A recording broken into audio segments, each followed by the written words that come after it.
नमस्कार साथियों, मैं विकास मेहला, व्याख्याता भूगोल, posted government senior secondary school Chittorgarh. सभी साथियों का मेरे YouTube channel geography life history पर स्वागत करता हूं। आज के इस वीडियो में हम ज्वालामुखी के बारे में अध्ययन करेंगे, जिसको अंग्रेजी में वल्केनिज्म के नाम से जाना जाता है। तो वल्केनिज्म के बारे में अध्ययन करेंगे आज इसमें। ये वल्केनिज्म है, ज्वालामुखी क्रिया। अब देखो, भूगोल में दो शब्दावलियां जो हैं वो एक जैसी हैं, एक ज्वालामुखी और एक ज्वालामुखी क्रिया।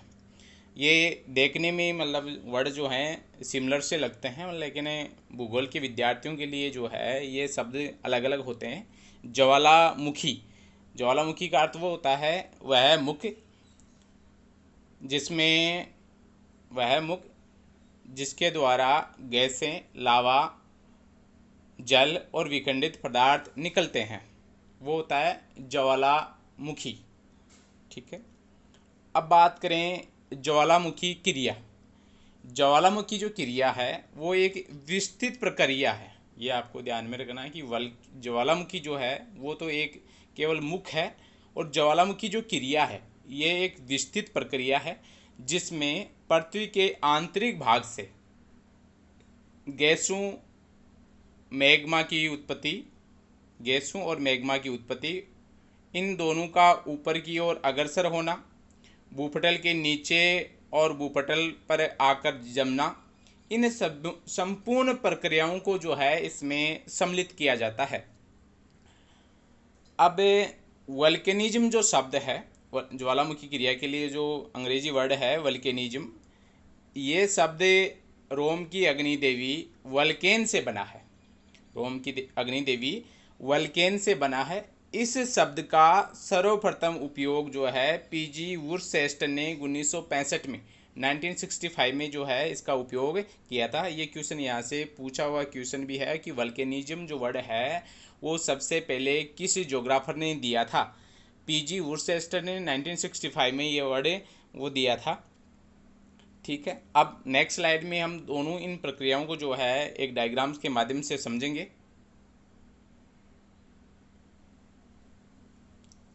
ये तो है ज्वालामुख या ज्वालामुखी या वल्केनो, वह मुख जिसके माध्यम से जो है ज्वाला निकल रही हो, गैसें निकल रही हो, विखंडित पदार्थ निकल रहे हो, उस मुख को ज्वालामुखी कहा जाता है। अब बात करेंगे ज्वालामुखी क्रिया की। तो ज्वालामुखी जो क्रिया है वो क्या है, देखो, पृथ्वी के आंतरिक भाग, पृथ्वी का जो आंतरिक भाग है वहाँ से मैग्मा की उत्पत्ति, मैग्मा का जो है ऊपर आना, साथ में धरातल के नीचे और धरातल के ऊपर आकर जमना, इन संपूर्ण प्रक्रिया को जो है ज्वालामुखी क्रिया कहा जाता है, जो कि एक विस्तृत प्रणाली है। इस डायग्राम में है, आसानी से समझा जा सकता है।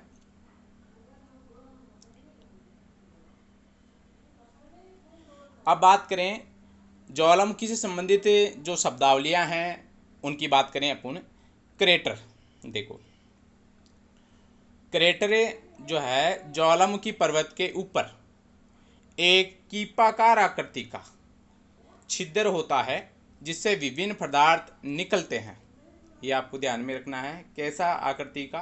कीपाकार आकृति का छिद्र होता है जिससे विभिन्न पदार्थ निकलते हैं। मतलब माउंटेन जो होता है, ज्वालामुखी का जो माउंटेन होता है, उस माउंटेन के सबसे ऊपर जो मुख होता है उसे क्रेटर कहा जाता है, जो कि कीपाकार आकृति का होता है। अब क्रेटर के अंदर कभी कभी जो है वो एक क्रेटर और होता है, उस क्रेटर को जो है सोमा कहा जाता है। इस प्रकार की विशेषता जो है विश्वेश जो ज्वालामुखी है उसमें देखा जा सकता है। जहाँ पर दूसरा क्रेटर है उसका नाम जो है सोमा है, उसी के आधार पर जो है ये शब्दावली है यहाँ से ली गई है, सोमा। तो क्रेटर के अंदर दूसरा जो क्रेटर है वो सोमा कहलाता है। अब कभी कभी क्या होता है कि क्रेटर में अचानक से बड़ा विस्फोट होता है, तो क्रेटर जो है वो बहुत बड़ा हो जाता है, विशाल आकृति में हो जाता है। तो विशाल आकृति को जो है काल्डेरा कहा जाता है। क्या कहा जाता है? काल्डेरा कहा जाता है। अब देखो, भूगोल में काल्डेरा से शब्द जुड़ी हुई एक शब्द और आता है, कार्डिलेरा। एक वर्ड और है कार्डिलेरा, मतलब पर्वत श्रृंखलाओं का एक विस्तृत रूप जो है कार्डिलेरा कहलाता है। और कार्डिलेरा मतलब क्रेटर का विस्तृत रूप। अब बात करें फिसूरे। क्रेटर के ठीक नीचे भूपटल पर एक छिद्र होता है, अर्थात जहाँ से ज्वालामुखी पर्वत प्रारंभ होता है उस जगह पर जो छिद्र होता है जहाँ से लावा प्रवेश करता है उसे फिसूरे कहा जाता है। अब बात करें कॉन्ड्यूट। क्रेटर और फिसूरे को जोड़ने वाले क्रेटर और फिसूरे को जोड़ने वाली जो निकास नलिका है उसे कॉन्ड्यूट कहा जाता है। क्या कहा जाता है? कॉन्ड्यूट कहा जाता है। अब बात करें बरानकोज। ज्वालामुखी पर्वत पर लावे के बहने के कारण बहुत सारी नालियां बन जाती हैं। उन नालियों को जो है बरानकोज कहा जाता है। अब देखो नेक्स्ट स्लाइड में इन सभी को मैं समझाऊंगा। अब देखो ये जो है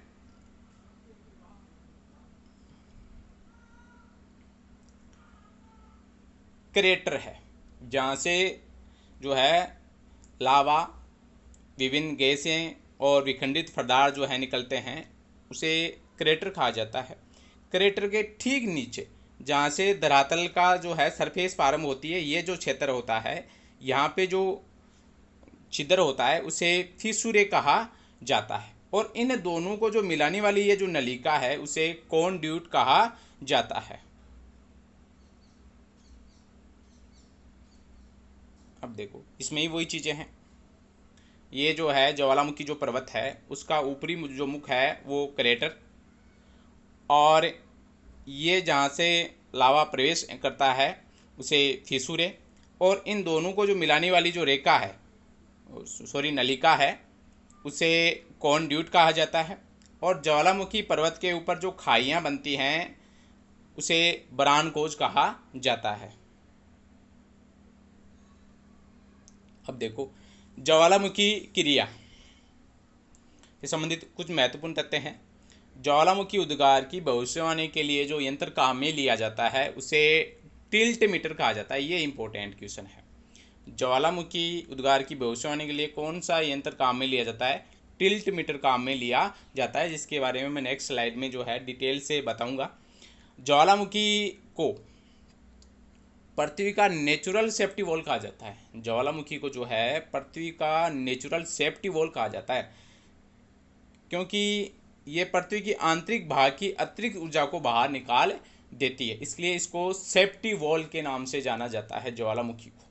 ज्वालामुखी का संबंध पृथ्वी के आंतरिक भाग की जो परत है दुर्बलता मंडल एस्थेनोस्फीयर से है। मतलब जितना भी जो लावा निकलता है वो लावा जो निकलता है वो अपनी दुर्बलता मंडल से ही निकलता है, जो कि 100 से 400 किलोमीटर के मध्य है। एक प्लास्टिक परत है, और मतलब पिघली हुई अवस्था में कह सकते हैं अपन, प्लास्टिक की भांति ये परत है जहाँ से मतलब जो है लावा वगैरह निकलता है दुर्बलता मंडल से।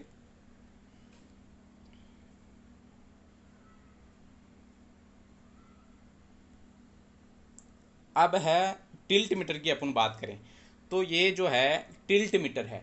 इस टिल्ट मीटर को क्या किया जाता है कि जो ज्वालामुखी पर्वत है, ज्वालामुखी पर्वत की सतह पर है, इसको लगाया जाता है।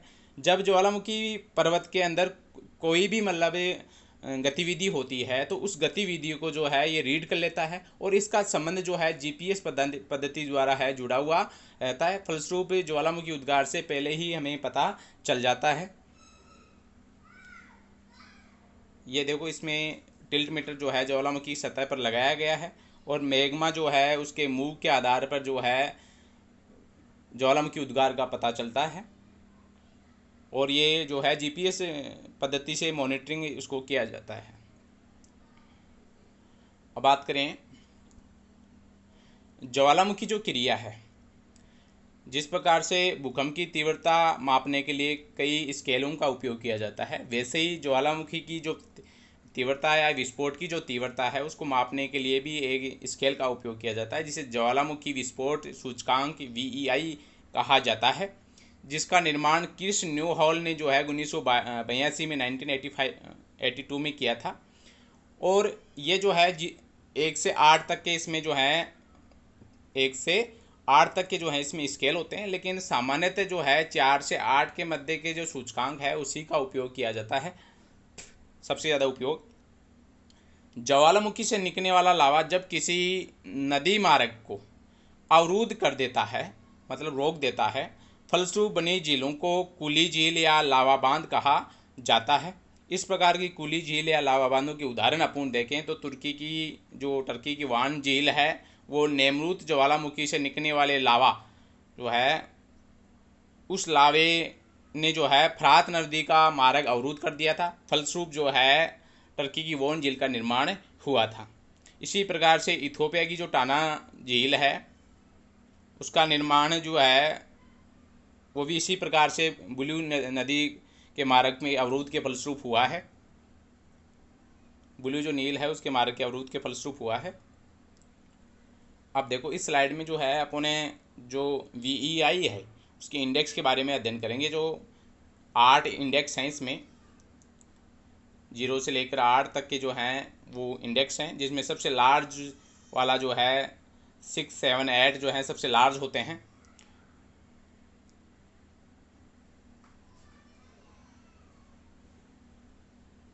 अब देखो इसमें कुछ उदाहरण बताए गए हैं जो बहुत ही इम्पोर्टेंट हैं। पीली ज्वालामुखी जो कैरिबियन सागर के मार्टिनिक द्वीप पर स्थित है, जब उसमें उद्गार हुआ था, उद्गार कब 1960 जो है 1902 में जो हुआ था, तब इसका जो है उद्गार की जो नापी गई तो 4 इसमें आया था, 4 अंक सूचकांक इसका आया था। सेंट हेलेन जो ज्वालामुखी है USA का, उसका 5 सूचकांक आया है। विसुवियस इटली का, क्रोकोटोवा इंडोनेशिया का, पिनाटोबा जो है फिलीपींस का, इनका जो उद्गार सूचकांक नापा था वो 6 आया है। टम्बोरा इंडोनेशिया का ज्वालामुखी है जहाँ सूचकांक है वो 7 आया था।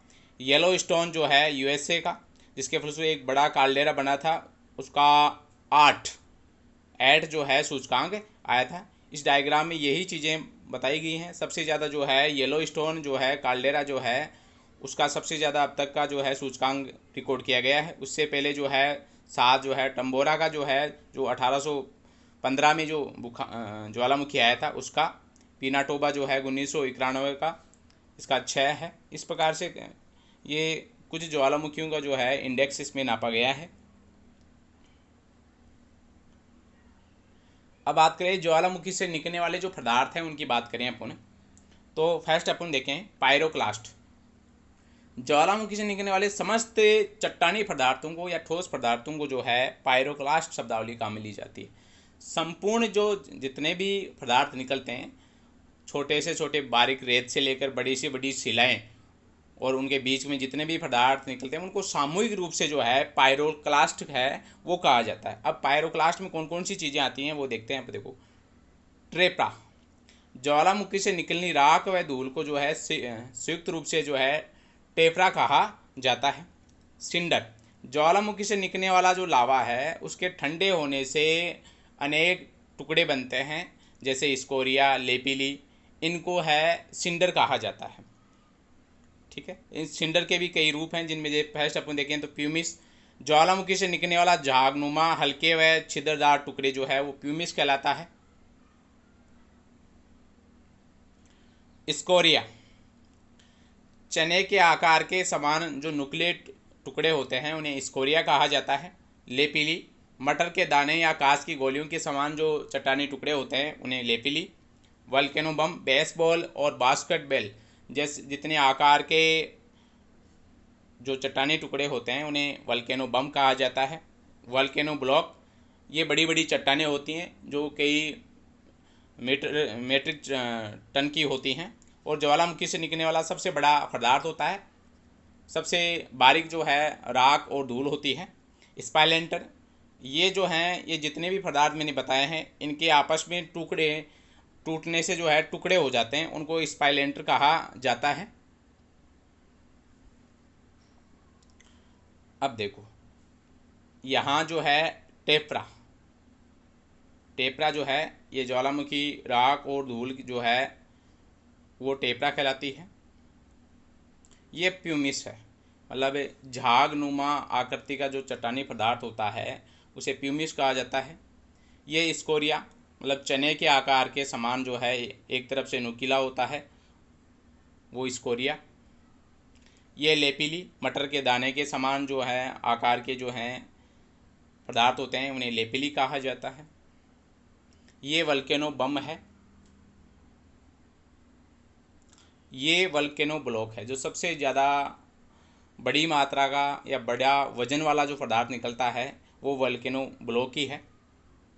कई मीट्रिक टन वाली ये चट्टानें होती हैं, वजन वाली।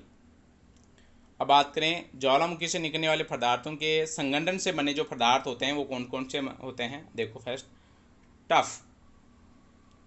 ज्वालामुखी राख व धूल के संगठित होने से बना जो पदार्थ है वो टफ कहलाता है। राख और धूल के संगठित होने से बना पदार्थ क्या कहलाता है? टफ। ब्रेसिया, स्कोरिया के संगठित होने से जो पदार्थ बनता है उसे ब्रेसिया कहा जाता है। इग्निनिम्बाइट, जब ज्वालामुखी राख, धूल और स्पाइलेंटर किसी दूर स्थान पर जाकर जो है एक परत के रूप में जम जाते हैं तो उसे जो है इग्निनिम्बाइट कहा जाता है। अब बात करें कि विश्व में ज्वालामुखियों से निकलने वाले जो ठोस पदार्थ हैं वो वितरण की दृष्टि से सबसे ज़्यादा कहाँ पर मिलते हैं। इंडोनेशिया में सबसे ज़्यादा ये पदार्थ, ठोस चट्टानी पदार्थ देखने को मिलते हैं वितरण की दृष्टि से। इंडोनेशिया का पहला स्थान है। ये टफ है, ज्वालामुखी राख और धूल के संगठित होने से ये पदार्थ बनता है टफ। ये ब्रेसिया है, जो स्कोरिया के संगठित होने से बनता है।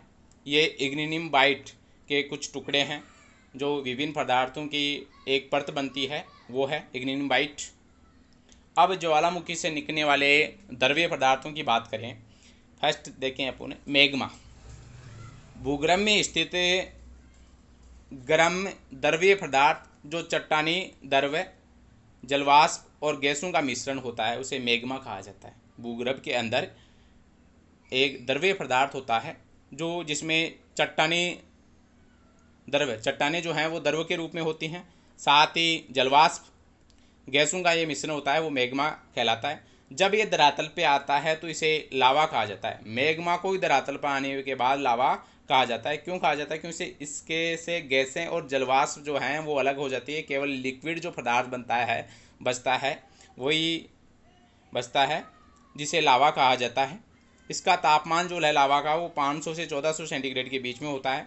अब बात करें, जब लावा जो है धरातल के ऊपर बहने लगता है तो उसे लहर कहा जाता है। इंडोनेशिया में जो है ये शब्दावली सबसे ज़्यादा काम में ली जाती है। भूगोल में इंडोनेशिया से ये शब्दावली ली गई है कि लावे का बहना जो है वो लहर कहलाता है। ये भी इंपॉर्टेंट क्वेश्चन है, यहाँ से बहुत बार क्वेश्चन में पूछा गया है कि लहर क्या है। अब देखो नेक्स्ट स्लाइड में इन तीनों के बारे में है, अपन देखते हैं। ये जो है इस स्लाइड में ये लावा है जो धरातल के ऊपर है और बह रहा है, इसलिए इसको अपन कह सकते हैं लहर के, अपन इसको कह सकते हैं। ये मैग्मा चैम्बर है, मतलब मैग्मा पृथ्वी के आंतरिक भाग में जो द्रव्य पदार्थ होता है वो मैग्मा होता है। तो ये मैग्मा है, यहाँ मैग्मा चैम्बर पाई जाती है पृथ्वी के आंतरिक भाग में, एस्थेनोस्फीयर दुर्बलता मंडल में। ये लहर, लावे का जो बहना है वो लहर कहलाता है। अब बात करें लावा जो है उसके प्रकारों की बात करें तो लावा को जो है सिलिका की मात्रा के आधार पर दो भागों में बांटा गया है, एक अम्लीय लावा और दूसरा जो है क्षारीय या बेसिक लावा। फर्स्ट बात करें अम्लीय लावा की तो इसे ब्लॉक लावा भी कहा जाता है। क्योंकि ब्लॉक लावा इसलिए कहा जाता है कि बहुत ही गाढ़ा होता है और जमने के बाद में जो है इसमें ब्लॉक हैं वो बढ़ जाते हैं, इसलिए इसमें ब्लॉक लावा कहा जाता है। इसको जो है हवाईन भाषा में जो है आहे लावा भी कहा जाता है। इसको फेलेसिक लावा भी कहा जाता है। फेलेसिक लावा क्यों कहा जाता है वो अभी बताता हूँ मैं। इसमें सिलिका की जो इसमें मात्रा होती है सर्वाधिक होती है, 40 से 75% तक इसमें सिलिका की मात्रा होती है। अम्लीय लावा में जो है सिलिका की मात्रा अधिक होती है। उच्च गलनांक बिंदु वाला लावा होता है। गलनांक बिंदु जो है इसका उच्च होता है, इसलिए ये कैसा लावा होता है? गाढ़ा लावा होता है। गाढ़ा लावा होता है तो इसलिए इसका निर्माण जो है किस में होता है, पर्वतों का निर्माण जो है इसी लावे के द्वारा होता है। अब बात करें कि इसको फेलेसिक लावा क्यों कहा जाता है, क्योंकि इस लावे में फेल्सपार, सिलिका और क्वार्ट्ज इन तीनों शब्दों से मिलकर जो है फेलेसिक वर्ड बना है, तो इसलिए इसको फेलेसिक लावा कहा जाता है। ये पीले रंग का लावा है, जो अम्लीय लावा होता है वो पीले रंग का लावा है। अब बात करें कि इस लावे में कौन कौन सी चट्टानों का निर्माण होता है। इस लावे से जो है ग्रेनाइट, रायोलाइट, डायोराइट, एंड्रेसाइट जैसी चट्टानों का निर्माण होता है। ये भी इम्पोर्टेंट है, यहाँ से कौन कौन सी चट्टानें इसके द्वारा बनती हैं। पर्वतों का निर्माण कौन से लावे से होता है, अम्लीय लावे से। ब्लॉक लावा किसको कहा जाता है, और जो है ये खनिज जो है इनका क्वेश्चन। ये 3-4 क्वेश्चन इसके बहुत बार क्वेश्चन पूछे गए हैं। अब बात करें बेसिक लावा की, तो बेसिक जो लावा होता है या क्षारीय लावा, इसको पीलो लावा भी कहा जाता है। तकिया, पीलो मतलब तकिया, ये जो है वो तरल होता है, अधिक तरल होता है, तो इसको जो है ये तकिए की आकृति में जम जाता है, तो इसको पीलो लावा भी कहा जाता है। ये बहुत पतला होता है, इसलिए जब हवा चलती है तो रस्सी के समान ये फैल जाता है, तो इसे रोपी लावा भी कहा जाता है। मेफिक लावा भी इसको कहा जाता है, क्योंकि इसमें मैग्नीशियम और फेरियम की जो है अधिकता पाई जाती है। इसको हवाईयन भाषा में जो है पहोए होए के नाम से जाना जाता है। अब बात करें इसमें सिलिका की मात्रा, तो सिलिका जो है इसमें बहुत ही कम मात्रा में पाई जाती है। 40% से कम इसमें जो है सिलिका पाई जाती है, ये आपको ध्यान में रखना है। सिलिका की मात्रा सबसे कम इसी में पाई जाती है। निम्न गलनांक बिंदु वाला ये लावा होता है, इसलिए जो है ये कैसा होता है, पतला होता है। पतला होने की वजह से इससे पठारों और मैदानों का निर्माण होता है। अब इसमें मैग्नीशियम और फेरियम की अधिकता होती है, इसलिए इसको मैफिक लावा कहा जाता है। ये दोनों शब्दों से मिलकर बना है, मैग्नीशियम फेरियम से मिलकर बना है मैफिक। ये काला रंग का लावा है। कैसा है, काला रंग का लावा है। अब इस लावे से जो है, बेसिक लावे से जो है गैब्रो, बेसाल, फोनोलाइट जैसी चट्टानों का निर्माण होता है। ये इंपॉर्टेंट क्वेश्चन है, ये इंपॉर्टेंट क्वेश्चन है। पठारों का और मैदानों का निर्माण कौन से लावे से होता है, पीलो लावा किस लावे को कहा जाता है, गैब्रो बेसाल्ट चट्टानों का निर्माण जो है कौन से लावे से होता है, ये इसके कुछ महत्वपूर्ण क्वेश्चन हैं।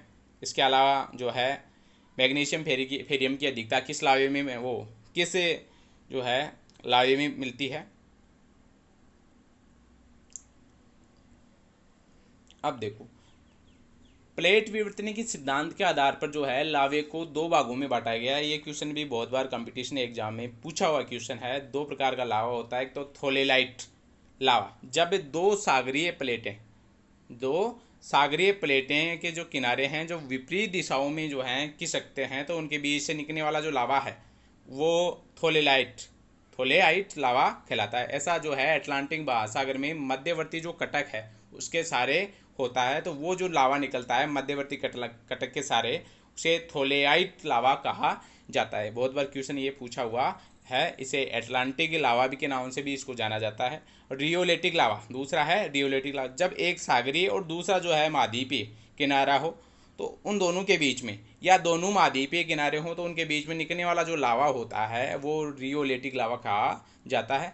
इसका पैसिफिक महासागर के पश्चिमी किनारों पर इस लावे को जो है वो देखा जा सकता है। ये क्वेश्चन जो है बहुत बार क्वेश्चन पूछा हुआ है इन दोनों लावों के द्वारा।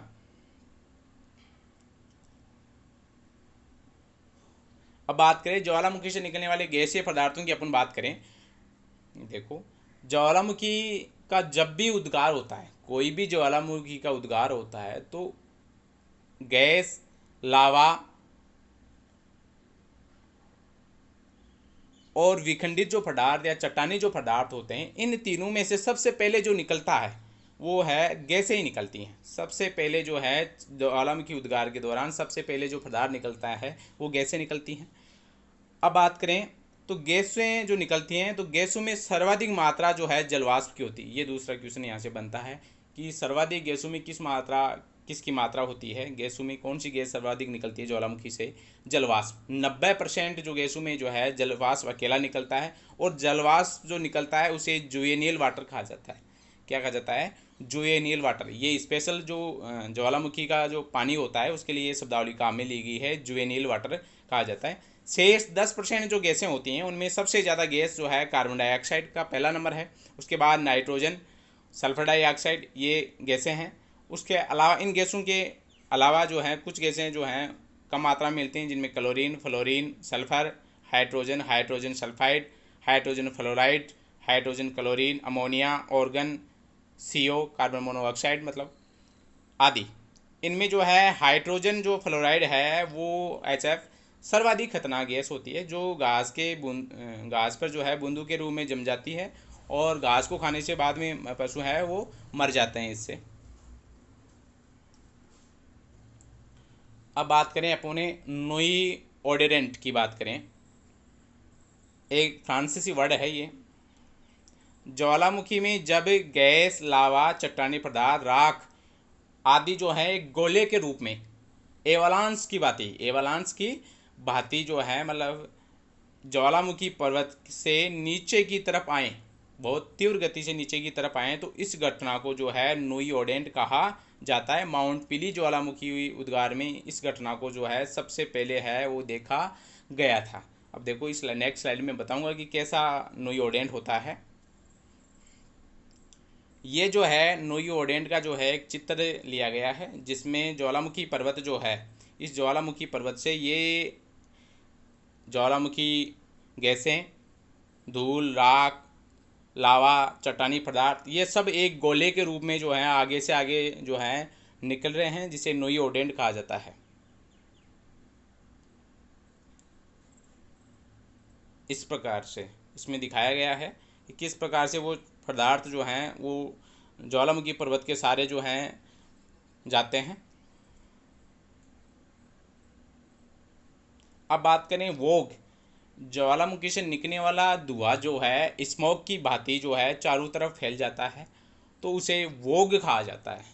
क्या कहा जाता है? वो कहा जाता है। ये भी इम्पोर्टेंट क्वेश्चन है। वोग क्या होता है? ज्वालामुखी का धुआं से बनने वाला जो है वातावरण, उससे वोग कहा जाता है, जो कि स्मोक की भांति होता है। ठीक है, धन्यवाद। मेरे इस वीडियो को जो है अधिक मात्रा में शेयर करें, अधिक से अधिक जो है इसको लाइक करें, और जो भी नए हैं इस वीडियो पर वो मेरे चैनल ज्योग्राफी लाइफ स्टडी को सब्सक्राइब करें। धन्यवाद।